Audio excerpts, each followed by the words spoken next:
Welcome दोस्तों। इस video में हम आपके अध्याय 2 अर्थशास्त्र का संसाधन के रूप में लोग का सेकंड पार्ट कंटिन्यू रखेंगे। ठीक है, इसका फर्स्ट पार्ट हम कर चुके हैं। आज हम पेज नंबर 20 से पढ़ना चालू करेंगे। तो देखते हैं क्या दिया गया है।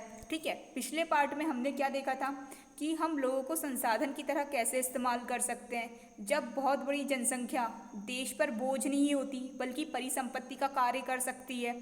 यदि हम उन्हें गुणवत्ता शिक्षा की गुणवत्ता प्रदान करें, अच्छा स्वास्थ्य प्रदान करें। ठीक है, और कल हमने दो बालकों का उदाहरण देखा था, सकल और विलास का, जो एक ही गांव के थे। ठीक है, तो चलिए आज हम आगे देखते हैं, पढ़ना चालू करते हैं। ऐतिहासिक और सांस्कृतिक कारणों से परिवार में महिलाओं और पुरुषों के बीच श्रम का विभाजन होता है। आम तौर पर महिलाएं घर के कामकाज देखती है और पुरुष खेतों में काम करते हैं। ठीक है, तो जो हमारा ऐतिहासिक यानी कि जो पहले से चला आ रहा है, ठीक है, और सांस्कृतिक कारण जो हमारी संस्कृति के अनुसार है, जो परिवार होते हैं उन्हें महिलाओं और पुरुषों के बीच में श्रम का विभाजन होता है। ठीक है, यानी कि काम का विभाजन होता है कि पुरुष जो होते हैं ज़्यादातर पैसे कमाते हैं, घर का खर्च चलाते हैं, एवं जो महिलाएं होती हैं या स्त्रियां होती हैं वो घर का कामकाज देखती है, खाना पकाती है, बच्चों का पालन पोषण करती है। ठीक है, तो वही इसमें दिया गया है। ठीक है, इसका एक उदाहरण हम देखते हैं, जैसे कि हमने देखे थे कल सकल की कहानी देखी थी, सकल और विलास की। ठीक है, सकल की माँ शीला खाना पकाती है, बर्तन साफ करती है, कपड़े धोती है, घर की सफाई करती है और अपने बच्चों की देखभाल करती है। सकल के पिताजी बूटा खेतों में काम करते हैं, उपज को बाजार में बेचते हैं और परिवार के लिए धन कमाते हैं। ठीक है, तो जो सकल की माँ है शीला, वो घर का काम करती है, सारा काम करती है। ठीक है, और जो सकल के पिताजी है वो खेतों में काम करते हैं। ठीक है, किया की खेती करते हैं और खेतों का जो भी उपज होता है या जो भी उत्पादन होता है उसे बाजार में बेचते हैं और उससे जो पैसा आता है उससे घर खर्च चलाते हैं। ठीक है, शीला परिवार के पालन पोषण के लिए जो सेवाएं प्रदान करती है उसके लिए उसे कोई भुगतान नहीं किया जाता। ठीक है, बूटा धन कमाता है जिसे वह परिवार के पालन पोषण पर खर्च करता है। परिवार के लिए दी गई सेवाओं के बदले महिलाओं को भुगतान नहीं किया जाता, उनकी सेवाओं को राष्ट्रीय आय में नहीं जोड़ा जाता। ठीक है, तो इस पैराग्राफ का मतलब हम देखते हैं। तो जो शीला है, सकल की माँ है, वो घर का काम करती है। मतलब ये कहना चाह रहा है यहाँ पे कि जो पुरुष होते हैं, ठीक है, जैसे कि वो किसी के खेतों में काम करते हैं या खुद खेती करते हैं, ठीक है, या कोई उत्पादन का कार्य करते हैं, तो ये सारे जो काम करता है उसे भुगतान मिलता है, वेतन मिलता है एक। ठीक है, लेकिन जो महिलाएं होती हैं वो भी तो एक तरीके से घर का काम करती हैं। ठीक है, बच्चों का पालन पोषण करती है। ठीक है, बहुत सारे काम करती है, तो ये सब वो सेवाएं प्रदान करती है। ठीक है, तो इसके बदले में उन्हें कोई भुगतान नहीं मिलता। ठीक है, तो इसके बदले में उन्हें भुगतान नहीं मिलता, तो हम जो उनके द्वारा दी गई सेवाएं होती है, ठीक है, उसे हम राष्ट्रीय आय में नहीं जोड़ते, यानी कि हमारे भारत की जितनी भी आय होती है साल भर की उसमें हम नहीं जोड़ते। ठीक है, तो अब हम देखते हैं, अब हम विलास की माँ के बारे में देखते हैं। ठीक है, विलास की माँ गीता मछली बेचकर आय कमाती थी। इस तरह महिलाओं को उनकी सेवाएं के लिए तब भुगतान किया जाता है जब वे श्रम बाजार में प्रवेश करती है। ठीक है, तो वो कह रहे हैं कि महिलाओं को घर की सेवाओं के लिए भुगतान नहीं किया जाता, जो जो स्वयं के बच्चों के लिए या स्वयं के घर परिवार के लिए करती है, लेकिन जब वो बाहर जाके काम करती है, ठीक है, या बाहर जाके सेवाएं प्रदान करती हैं, तो उन्हें वेतन प्रदान किया जाता है, उन्हें पैसे मिलते हैं जब वे श्रम बाजार में प्रवेश करती हैं। ठीक है, यानी कि जब वो श्रम वाले बाजार में प्रवेश करती है। ठीक है, तो चलिए आगे देखते हैं। उनके पुरुष सहयोगी की तरह उनकी आय उनकी शिक्षा और कौशल के आधार पर निर्धारित की जाती है। ठीक है, जो महिलाएं होती हैं जो बाहर श्रम बाजार में काम करती हैं, तो उनके साथ के जो पुरुष सहयोगी होते हैं जो उनके साथ काम करते हैं, उनकी तरह ही उनकी जो महिलाओं की आय होती है, यानी कि कितने पैसे हैं उनको देंगे, वेतन देंगे, वो किस पर डिपेंड करती है, उनकी शिक्षा पर डिपेंड करती है और उनके कौशल या वो अपने कार्य को कितनी अच्छी तरीके से कर सकती हैं उस पर डिपेंड करती है। ठीक है, उसके हिसाब से उनको आय मिलती है। शिक्षा व्यक्ति के उपलब्ध आर्थिक अवसरों के बेहतर उपयोग में सहायता करती है। ये बात तो हमने कल भी देखी थी। ठीक है, जो शिक्षा होती है वो व्यक्ति के उपलब्ध आर्थिक अवसरों के बेहतर उपयोग में सहायता करती है। ठीक है, मतलब ये है कि यदि कोई शिक्षित व्यक्ति है तो उसे जो मतलब पैसे कमाने के जो अवसर मिलेंगे, ठीक है, वो उसके पास ज़्यादा रहेंगे। ठीक है, क्योंकि वो अपने काम को बेहतर तरीके से कर सकता है। इसलिए शिक्षित होना बहुत ज़रूरी है। ठीक है, शिक्षा और कौशल बाजार में किसी व्यक्ति की आय के प्रमुख निर्धारक है। ठीक है, तो जो शिक्षा और कौशल होते हैं, शिक्षा तो आपको पता है, और कौशल यानी कि किसी भी काम को आप कितने अच्छे तरीके से कर सकते हैं। ठीक है, तो वो बाजार में किसी व्यक्ति की आय के प्रमुख निर्धारक हैं। ठीक है, जो व्यक्ति जितना ज़्यादा शिक्षित होगा और वो किसी भी काम को जितना ज़्यादा अच्छे तरीके से कर सकता होगा, यानी कि वो जितना ज़्यादा उसके पास कौशल होगा, ठीक है, तो उसकी आय उतनी ज़्यादा होगी, उसके हिसाब से उसे आय दी जाएगी। ठीक है, अधिकांश महिलाओं के पास बहुत कम शिक्षा और निम्न कौशल स्तर है। ठीक है, यदि हम भारत देश में देखें तो ज़्यादातर महिलाएं, ठीक है, वो ज़्यादातर शिक्षित नहीं होती पुरुषों के मुकाबले। ठीक है, या पुरुषों की तुलना में। क्यों नहीं होती? क्योंकि उसके बहुत सारे कई कारण हैं। ठीक है, वो हम कभी बाद में देखेंगे। तो जो महिलाओं के पास जो शिक्षा है वो पुरुषों से कम है, और उनके पास जो कौशल है वो भी कम है। ठीक है, पुरुषों की अपेक्षा महिलाओं को पारिश्रमिक दिया जाता है, को कम पारिश्रमिक दिया जाता है। ठीक है, तो हमारे इसमें कहा गया है कि भारत में या किसी भी अन्य जो श्रम वाले कार्य होते हैं, ठीक है, तो उसमें यदि महिला जो मतलब लेबर वर्क करती हैं तो उन्हें पुरुषों की अपेक्षा कम पारिश्रमिक दिया जाता है। पारिश्रमिक यानी कि वेतन। ठीक है, पारिश्रमिक दिया जाता है, कम वेतन दिया जाता है। अधिकतर महिलाएं वहाँ काम करती है जहाँ नौकरी की सुरक्षा नहीं होती तथा कानूनी सुरक्षा का अभाव होता है। ठीक है, क्योंकि हमने देखा कि मतलब जो महिलाएं होती है ज़्यादातर वहाँ नौकरी करती हैं जहाँ पर नौकरी की सुरक्षा नहीं होती, यानी कि काम का कोई मतलब ऐसा होता है कि सुरक्षा नहीं है कि वो उन्हें कब तक काम मिलेगा। ठीक है, या कभी भी उन्हें काम से निकाल दिया जाएगा, कितना उनको रोजगार मिलेगा, और कानूनी सुरक्षा का अभाव है। क्यों है ऐसा? क्यों होता है? क्योंकि जो महिलाएं हैं वो पुरुषों के मुकाबले ज़्यादा पढ़ी लिखी नहीं है। ठीक है, मतलब पूरे भारत की बात किए जाए तो, और उनमें उतना कौशल नहीं है। ठीक है, पुरुषों के मुकाबले कम कौशल है, इसलिए वो उन्हें नौकरी उतनी अच्छी नहीं मिल पाती। ठीक है, अनियमित रोजगार और निम्न आय इस क्षेत्र की विशेषताएं हैं। ठीक है, हम ऐसे क्षेत्र यानी कि ऐसे क्षेत्र जहाँ पे सुरक्षा का अभाव नहीं है, उनमें क्या होता है, आय बहुत कम होती है, यानी कि उनका वेतन बहुत कम होता है। ठीक है, और रोजगार नियमित नहीं होता है, कभी भी रोजगार मिल जाता है, कभी भी नहीं मिलता है, कभी कभी काम मिल जाता है, कभी कभी नहीं मिलता। ठीक है, और इस क्षेत्र में प्रसूति अवकाश, शिशु देखभाल और अन्य सामाजिक सुरक्षा तंत्र जैसी सुविधाएं उपलब्ध नहीं होती। ठीक है, इस क्षेत्र में यानी कि जो अनियमित, ठीक है, अनियमित क्षेत्र जहाँ पे सुरक्षा का मतलब नौकरी की सुरक्षा नहीं होती, ऐसे क्षेत्र, जैसे कि यदि हम इसका उदाहरण लें, जैसे कि कोई महिला किसी के घर में झाड़ू पोछा का काम करती है, बर्तन मांजने का काम करती है। ठीक है, तो वो नियमित रोजगार नहीं है। ठीक है, जब तक उसका जिसके घर में वो काम करती है वो चाहेगा तो उसे काम पे रखेगा, नहीं चाहेगा तो नहीं रखेगा। ठीक है, या कोई महिला ऐसा काम करती है जैसे कि कोई महिला मजदूर है। ठीक है, तो जो ज़्यादातर महिलाएं हैं वो इसी सब कामों में हैं। ठीक है, तो वो उन्हें ज़्यादा मतलब नौकरी की सुरक्षा नहीं रहती इन सारे क्षेत्रों में। ठीक है, और ये जो क्षेत्र होते हैं, ठीक है, ये जो क्षेत्रक होते हैं, इनमें प्रसूति अवकाश यानी कि जब महिला माँ बनने वाली होती है, ठीक है, उस समय उन्हें अवकाश नहीं दिया जाता। शिशु की देखभाल करने के लिए और अवकाश नहीं होता, मतलब छुट्टी नहीं दी जाती, और अन्य सामाजिक सुरक्षा तंत्र जैसी सुविधाएं उपलब्ध नहीं होती। ठीक है, यदि उनको छुट्टी चाहिए तो वो किसी और को काम दे देंगे, उसे काम से निकाल देंगे।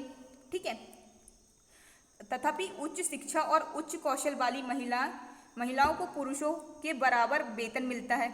ठीक है, तो जो उच्च शिक्षा वाली महिलाएं होती हैं, यानी कि महिलाएं जो पढ़ी लिखी होती हैं, ठीक है, जिनमें कौशल भी होता है, ठीक है, उनको पुरुषों के बराबर वेतन मिलता है।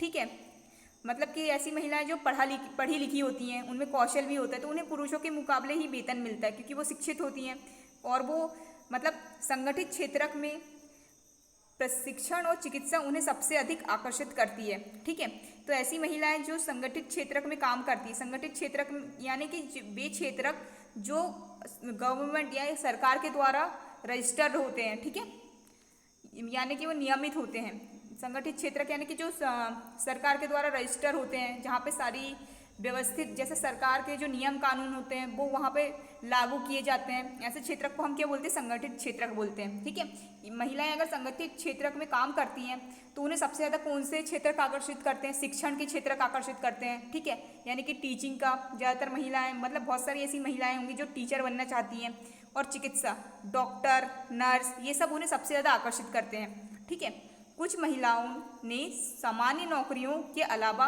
प्रशासनिक सेवाएं और अन्य सेवाओं में प्रवेश किया है, जिनमें वैज्ञानिक और प्रौद्योगिकी सेवा की उच्च स्तर की आवश्यकता पड़ती है।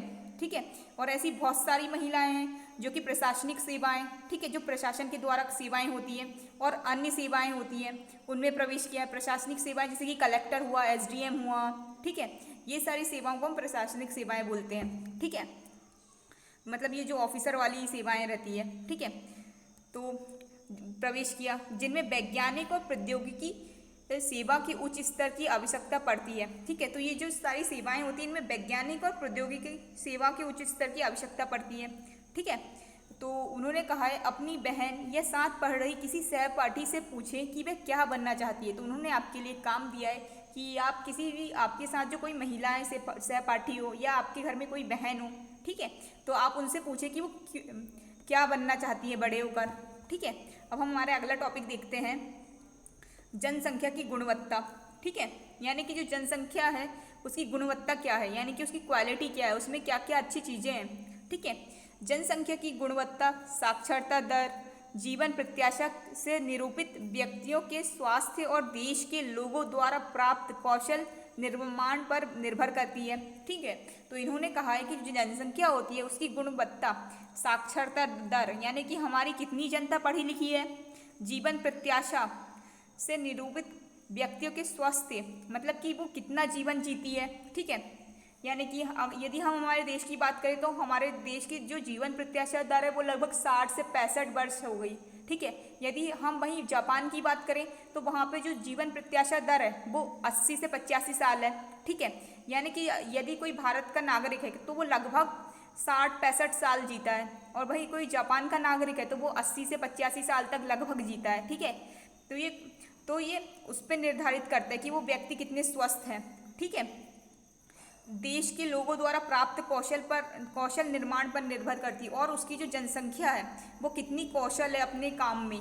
ठीक है, इस पर निर्भर करती है जनसंख्या की गुणवत्ता।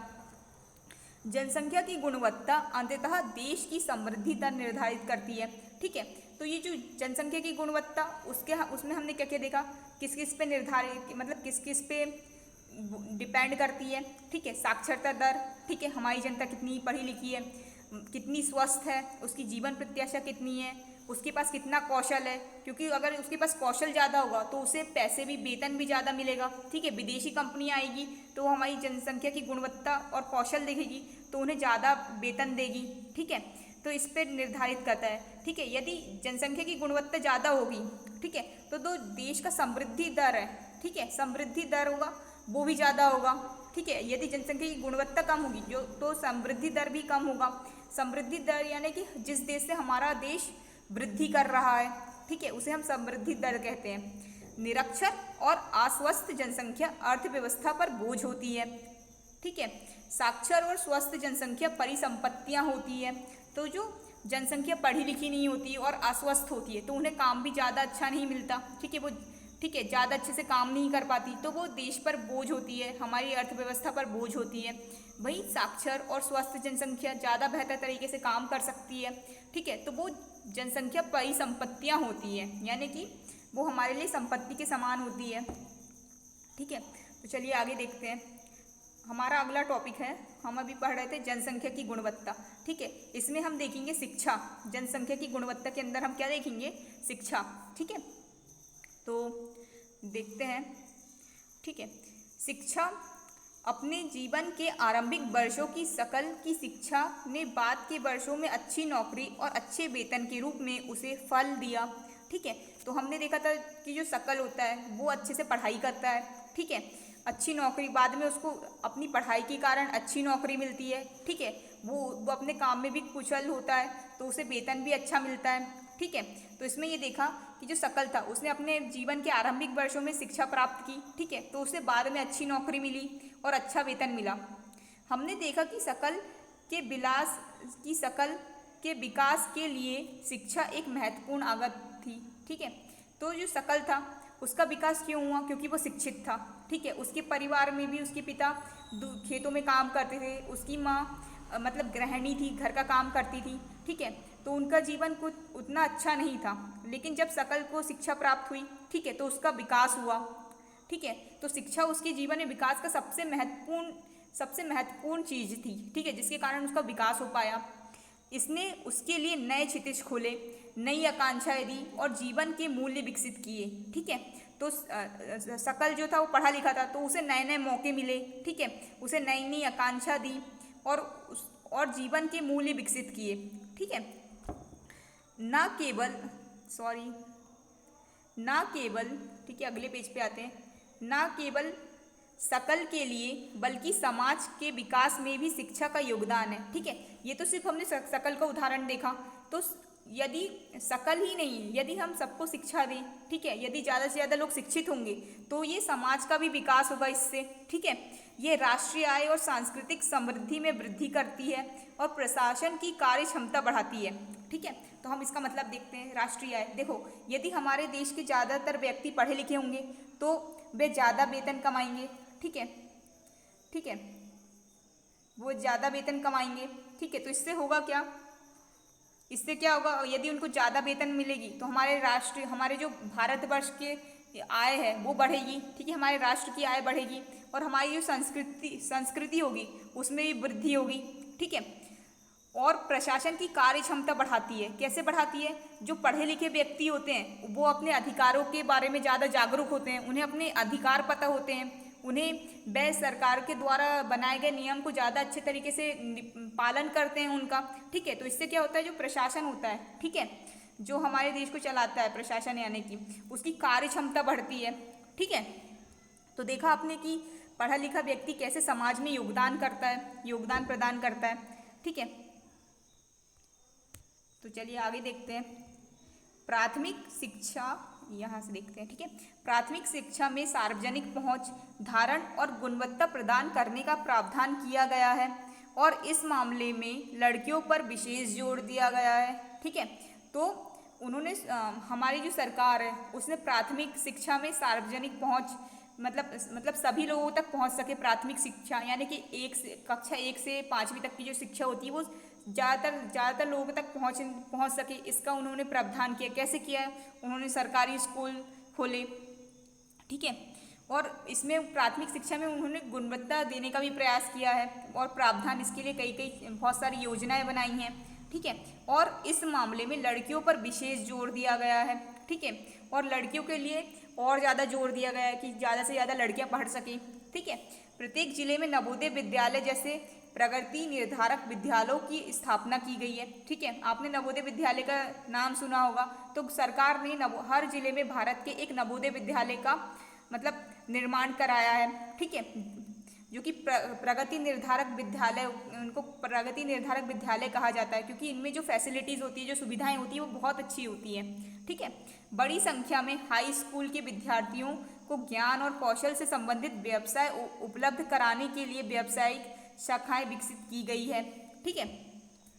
तो जो हाई स्कूल के विद्यार्थी होते हैं, ठीक है, उनको ज्ञान और कौशल से संबंधित व्यवसाय उपलब्ध कराने के लिए व्यावसायिक शाखाएं विकसित की गई है, ठीक है, ताकि उनको ज्ञान मिल सके और कौशल मिल सके और मतलब व्यवसाय के बारे में कौशल मिल सके, ठीक है। यानी कि जैसे कि जो व्यवसाय कौशल किसे कहते हैं? जैसे कि यदि कोई मान लीजिए जो कोई व्यवसाय करता है उसकी शिक्षा प्रदान करने का काम किया गया है, जैसे और अन्य कार्य, जैसे कि कोई इलेक्ट्रीशियन बनना चाहता है तो उसके लिए व्यावसायिक शिक्षा होगी कि वो इसे इलेक्ट्रीशियन की ट्रेनिंग दी जाए, यानी कि उसे व्यावसायिक शिक्षा दी जा रही है, ठीक है। तो ऐसी बहुत सारी व्यावसायिक शाखाएं खोली गई है जहाँ पे काम से संबंधित ज्ञान दिया जाता है, उससे संबंधित ट्रेनिंग दी जाती है, ठीक है। शिक्षा पर योजना परिव्यय पहली पंचवर्षीय योजना के 151 करोड़ रुपए से बढ़कर 11वीं पंचवर्षीय योजना में 3766.90 करोड़ रुपए हो गए। ठीक है, तो हमारे देश में होता क्या है, पहले होता था, मतलब अब तो नीति आयोग आ गया है, नहीं तो 1950 से लेके 2014-15 तक पंचवर्षीय योजनाएं चलती थी, यानी कि हर 5 साल के लिए वो एक योजना बनाते थे। ठीक है, उस पंचवर्षीय योजना में क्या होता था कि हम एक मुद्दा डिसाइड करते थे, हम एक मुद्दा बनाते थे कि यार हमको हमारे देश में मतलब एक टारगेट जैसा बनाते थे कि इस चीज़ में काम करना है अगले 5 वर्षों में। ठीक है, तो जो पंचवर्षीय योजना होती थी उनमें शिक्षा पे बहुत जोर दिया जाता था। ठीक है, तो हमारे देश में जब पंचवर्षीय योजना थी, ठीक है, तो उसमें 151 करोड़ रुपए पहले खर्च किए जाते थे शिक्षा पर। ठीक है, लेकिन जब वो 11वीं पंचवर्षीय योजना तक पहुंचे तो तब तक हम कितने करोड़ रुपए खर्च करने लगे, 3766 करोड़ रुपए खर्च करने लगे। ठीक है, यानी कि हमने जो शिक्षा का जो बजट है वो बढ़ा दिया, 151 करोड़ रुपए से इतने रुपए तक हमने कर दिया। ठीक है, यानी कि हम ये बताना चाह रहे हैं इसके माध्यम से कि हम शिक्षा पे बहुत ज़्यादा मतलब जोर दे रही है हमारी सरकार। ठीक है, आगे देखते हैं। सकल घरेलू उत्पाद के, एक मिनट,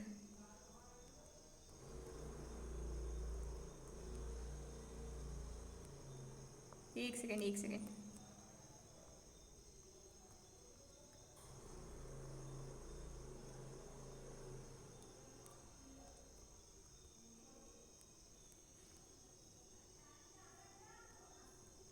तो चलिए आगे देखते हैं। सकल घरेलू उत्पाद के प्रतिशत के रूप में शिक्षा पर व्यय 1951-1952 के 0.64% से बढ़कर 2013-14 में 3.3% हो गया है। ठीक है, तो जो पहले 1951-52 में जो शिक्षा पर जो खर्च हमारी सरकार करती थी तो कितना प्रतिशत करती थी, 0.64% करती थी। ठीक है, और फिर वहीं 2013-14 की अगर यदि हम बात करें तो हमारी सरकार जो है वो शिक्षा पर कितना खर्च करने लगी, 3.3% खर्च करने लगी। ठीक है, ये बजट में, बजटीय अनुमान है ये। ठीक है, यानी कि जो हमने जो निरंतर जो है शिक्षा पर मतलब ज़्यादा जोर दिया है। ठीक है, होता क्या है कि जो हमारा बजट होता है, ठीक है, उसका 1951-52 में सिर्फ 0.64% हम खर्च करते थे। ठीक है, और 2013-14 में हम बजट का कितना 3.3% हिस्सा खर्च करने लगे। ठीक है, इससे साक्षरता दर 1951 के 18% से बढ़कर 2011 में 74% हो गई। ठीक है, तो देखो हमने हमारा शिक्षा पर हमने हमारा खर्च बढ़ाया। ठीक है, तो उससे क्या हुआ, हमारी साक्षरता दर भी बढ़ी। ठीक है, जो कि 1951 में 1951 में कितनी होती थी, 18% होती थी, और वहीं 2011 में कितनी होने लगी, हो गई 74% हो गई। ठीक है, साक्षरता प्रत्येक नागरिक का न केवल अधिकार है बल्कि यह नागरिकों द्वारा अपने कर्तव्यों का ठीक प्रकार से पालन करने तथा अपने अधिकारों का ठीक प्रकार से लाभ उठाने के लिए अनिवार्य भी है।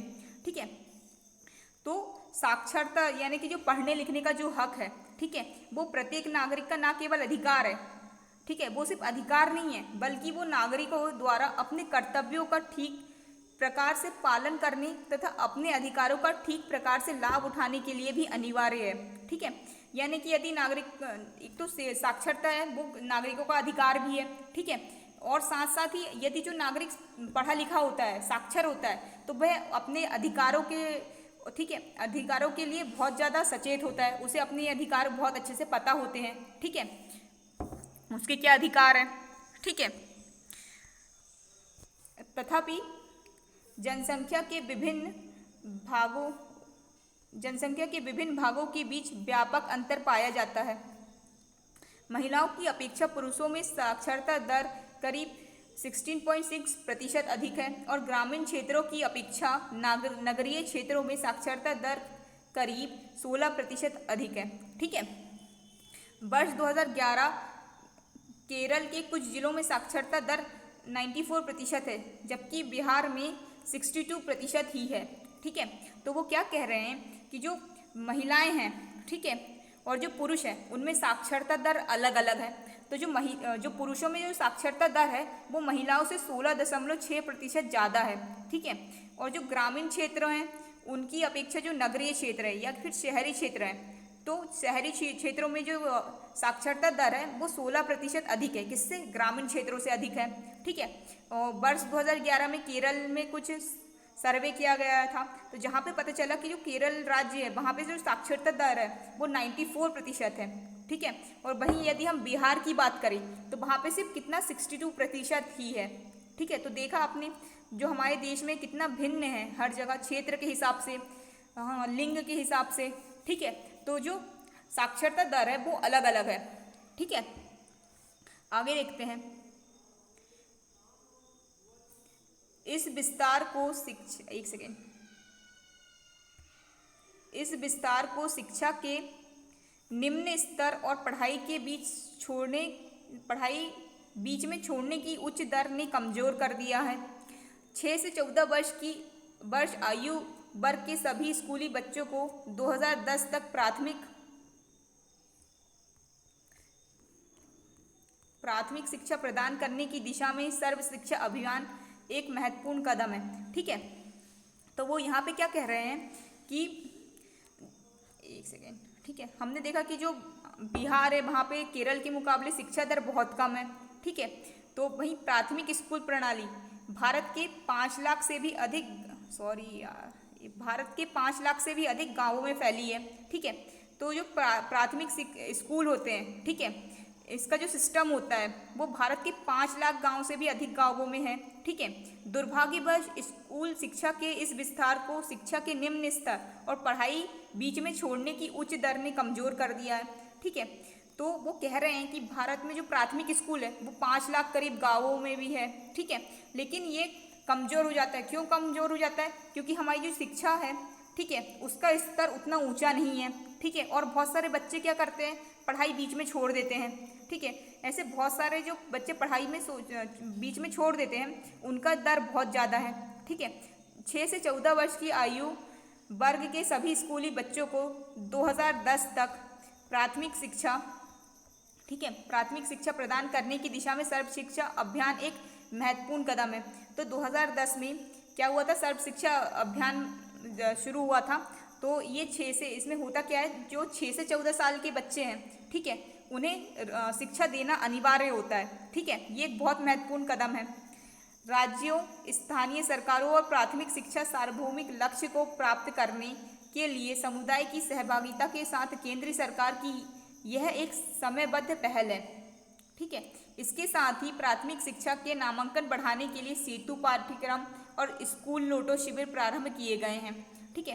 तो जो सर्व शिक्षा अभियान है उसमें ये हमारा ये एम था, ठीक है, यह मिशन था कि 2010 तक 6 से 14 साल के जो बच्चे हैं उन्हें हम ज़्यादा से ज़्यादा स्कूल में उनका नाम दर्ज करवाएंगे, ठीक है। तो इससे हम क्या करेंगे, प्राथमिक शिक्षा सार्वभौमिक लक्ष्य को प्राप्त कर पाएंगे। प्राथमिक शिक्षा यानी कि हमारे देश में जितने भी लोग हैं, ठीक है, या जितने भी लोग हैं, ठीक है, उन सब वो शिक्षित कर पाएंगे। ये प्राथमिक शिक्षा सार्वभौमिक लक्ष्य है, ठीक है। ये एक समयबद्ध पहल है। किसकी पहल है? केंद्र सरकार के साथ साथ राज्य और स्थानीय सरकारों की पहल है, ठीक है।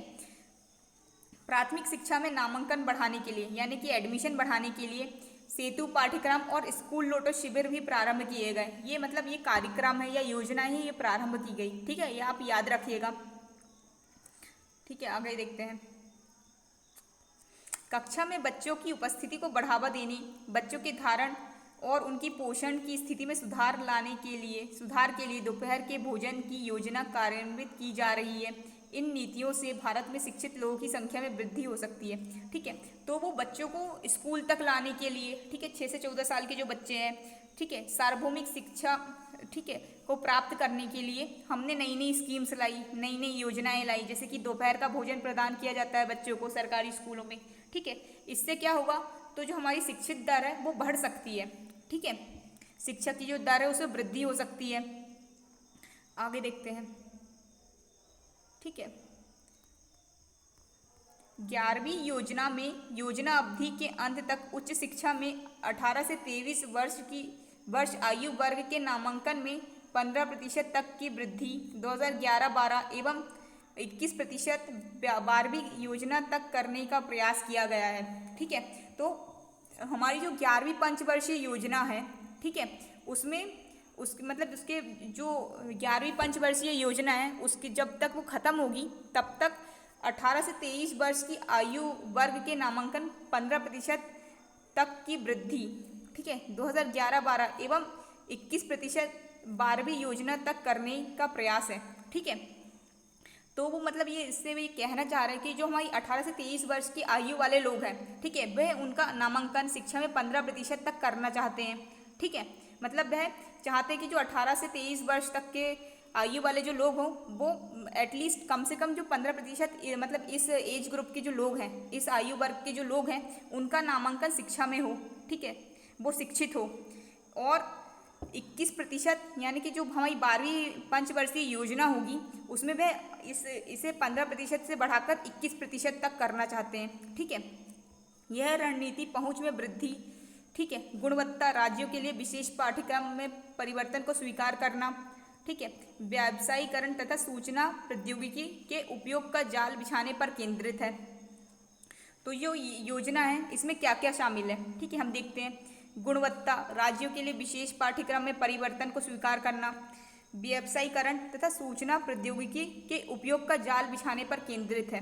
ठीक है, तो इस योजना में कि ये सब विशेष चीज़ें हैं। ठीक है, यानी कि वो कुछ अच्छा पाठ्यक्रम बनाएंगे, पाठ्यक्रम जो हम मतलब सिलेबस है उसमें परिवर्तन करेंगे, ठीक है, व्यावसायीकरण करेंगे तथा सूचना प्रौद्योगिकी, ठीक है, इन्फॉर्मेशन सूचना प्रौद्योगिकी यानी कि इन्फॉर्मेशन टेक्नोलॉजी का उपयोग करेंगे।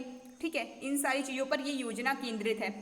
योजना दूरस्थ शिक्षा, औपचारिक, अनौपचारिक, दूरस्थ तथा संचार प्रौद्योगिकी की शिक्षा देने वाले शिक्षण संस्थानों के अभिसरण पर भी केंद्रित है। यानी कि ये जो योजनाएं हैं 11वीं और 12वीं पंचवर्षीय योजनाएं हैं वो औपचारिक तथा अनौपचारिक, दूरस्थ शिक्षा यानी कि डिस्टेंस लर्निंग प्रोग्राम, दूरस्थ शिक्षा यानी कि बहुत सारे बच्चे ऐसे होते हैं जो रेगुलर कॉलेज में नहीं जाते हैं, ठीक है, वो प्राइवेट बच्चे होते हैं, वो उनका कॉलेज दूर होता है, ठीक है, वो दूर के कॉलेज में एडमिशन लेके घर से पढ़ाई करते हैं।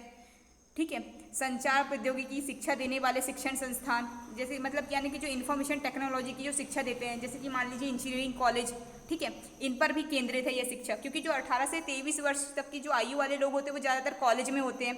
ठीक है, तो वो कॉलेज के जो बच्चे होते हैं उनमें ज़्यादा से ज़्यादा एडमिशन करवाना चाहते हैं। ठीक है, 11वीं पंचवर्षीय योजना में कितना प्रतिशत तक वो पहुँचाना चाहते हैं इसको, 15% तक, और 12वीं पंचवर्षीय योजना में 21% तक। ठीक है, इन सारी चीज़ों पर ये केंद्रित है। पिछले 50 वर्षों में विशेष क्षेत्रों में उच्च शिक्षा देने वाले शिक्षण संस्थानों तथा विश्वविद्यालयों की संख्या में महत्वपूर्ण वृद्धि हुई है। ठीक है, तो हम पिछले 50 वर्षों से यदि देखा जाए तो जो मतलब हायर एजुकेशन होता है या जो कॉलेज वगैरह होते हैं, ठीक है, और जो यूनिवर्सिटी होती है उनकी जो संख्या है उनमें वृद्धि हुई है। 1951 से 2011-12, ठीक है, एवं 12-13 के बीच कॉलेजों तथा विश्वविद्यालयों की संख्या में वृद्धि, छात्राओं के नामांकन तथा अध्यापकों की भर्ती की सारणी 2.1 में देखें। ठीक है, तो हम देखते हैं। ठीक है, तो पहले इसको छोटा कर लेते हैं। ठीक है, वर्ष 1950-51 एक सेकेंड 50-51 में कितने महाविद्यालय थे? 750 थे। और कितने विश्वविद्यालय थे? 30 थे, और उनमें इतने विद्यार्थी थे और इतने शिक्षक थे। ठीक है, अब हम यदि देखें तो लगातार बढ़ रहे हैं हमारे महाविद्यालय यानी कि कॉलेज भी बढ़े, विश्वविद्यालय 177 हो गए और विद्यार्थियों की संख्या भी बढ़ी। ठीक है, ऐसे धीरे धीरे करके ये इन सारी चीज़ों में वृद्धि हुई है। ठीक है, यानी कि जो 18 से 23 वर्षों का जो ग्रुप होता है, आयु वर्ग होता है, ठीक है, वो ज़्यादा से ज़्यादा शिक्षा संस्थानों में उन्होंने प्रवेश लिया। ठीक है, ये जो हमारे विद्यार्थियों की संख्या बढ़ रही है। ठीक है, यही इसका मतलब था। आगे का अब हम कल देखेंगे, इसके नेक्स्ट वीडियो में देखेंगे। ठीक है, तो हमारे चैनल को लाइक, शेयर और सब्सक्राइब जरूर करें। ठीक है, थैंक यू।